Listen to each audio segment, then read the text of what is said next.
Well, hi there and good morning. I'm just having my coffee here. I've done a little bit of work in the kitchen this morning and now I'm taking a small break. It's a little cold in here because I'm working on a project that I need it to be cooler, and it's actually supposed to get up to like 18 degrees today, which is just insane. So I'm not turning the heat up right now. I'm just gonna put my toque on and have my hot coffee. So I wanted just to sit and chat just about what's going on, and really something that's been on my mind this week is harvest time and processing time when you have a lot of work to do in the kitchen and the garden, prioritizing projects and prioritizing food transformation, and then a little bit of like my own inner process and mental health and staying healthy even in stressful times. That's what I thought we'd talk about today. So I'm still working on moving things out of the freezers and into jars. And I still have probably, I'm gonna guess, about 20 pounds of frozen tomatoes that I'm considering turning into tomato sauce, a pasta sauce. I've never pressure canned tomato sauce before, so I think I'm gonna try that. But I've been working on a project in the kitchen the last 3 days. It's taken me longer than I was planning, and I am making a video on that, so I can show you my process. It's me trying something I've never tried before. I'm thinking maybe I can create a new series on this channel called Tayah Tries It. Do as I say, not as I do, and I just show you my whole process. It's amazing since starting this YouTube channel how much my brain is working and thinking about what kinds of things I can show you and what kinds of things I can share with you and different ideas. So something that helps me when I have a lot of things to do or I have a lot of things to organize is to consider the amount of time that something is going to take me to do. And on the days where I'm feeling good, then I can accomplish a lot more than I imagine I can. And sometimes that means like multitasking, like I can do, while this thing is cooking, I can start this thing, or while that's cooking, I can do cleanup. And so being most efficient with my time is key for me.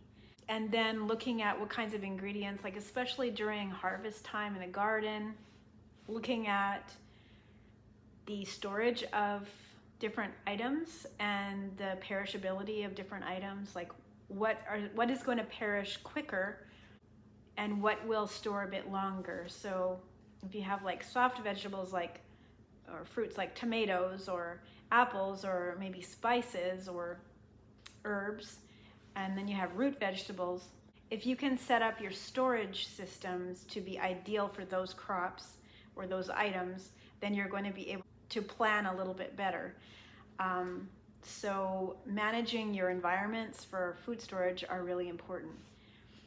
And then whatever you have that's, let's say what's perishing faster, you want to work with those things first. So, depending on the season and the ripeness of things. So I harvested rhubarb in the end, I think it was early July.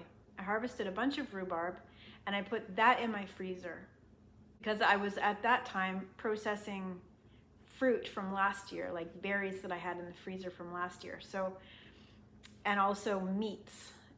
So always making room in my freezer for the next crop. So once I had my rhubarb cooked up and into jars, in that period of time, I was just harvesting my tomatoes, cleaning them up, bagging them up, and putting them in the freezer so that I could start working on them later. So I also had a pretty nice crop of jalapeno peppers this year. And so as the jalapeno peppers became ripe and ready, then I had my tomatoes set aside in the freezer so I can kind of coordinate my ingredients and bring them all together when everything's ready. Now I still have some things that I need to work on. I've got some pumpkins and zucchini that have been sitting in cold storage for a while, like whole. I know I need to start doing some work with them. And some potatoes. I still have my potatoes in the ground, most of them. So I'm just going to wait until the last moment to dig them up. We've already had a frost. They're already, the vegetation is dead, but I know they keep in the ground. I'm going to just keep them in the ground until I'm ready to deal with them. Then the other thing to deal with is once you have your stock of canned goods, then you need to figure out, well, you should have a plan for where you're going to put them. It's best to store them in cool, dark places so that they stay preserved longer and don't spoil. The other thing that I had to do was start to rotate my older jars of food that I had in storage from last year and even the year before, and make sure that we are eating those and bringing those jars out and putting this year's canning behind the older stuff so that we are using the older stuff first.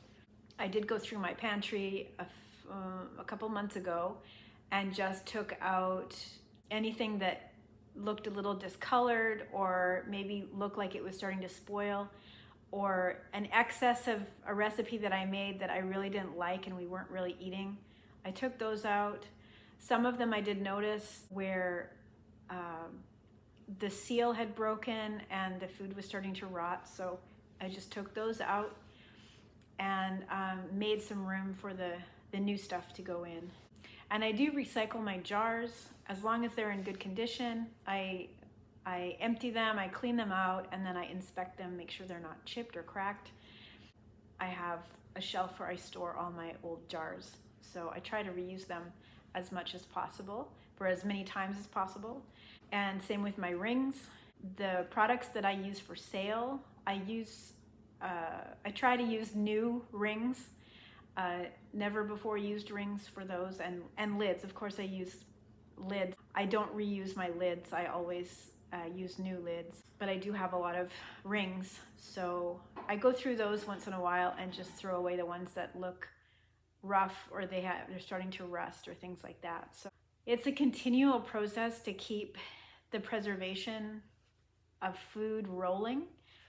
I know it's not going to be possible to can all of the food that I have in my freezer and empty my freezer.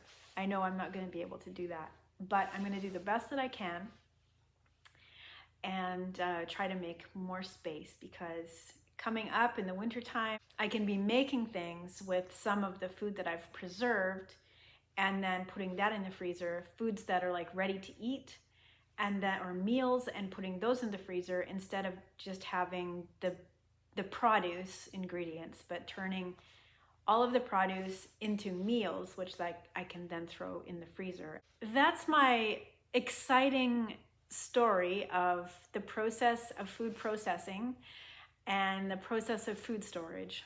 If you have any suggestions about the way that you preserve your food or systems that you have in place for food storage or things like that, then please feel free to leave me a comment. If there's a subject that you'd like me to talk about, that you'd like to learn more about how I do something, then please leave me a message and let me know. Look, the sun's coming out. Yay!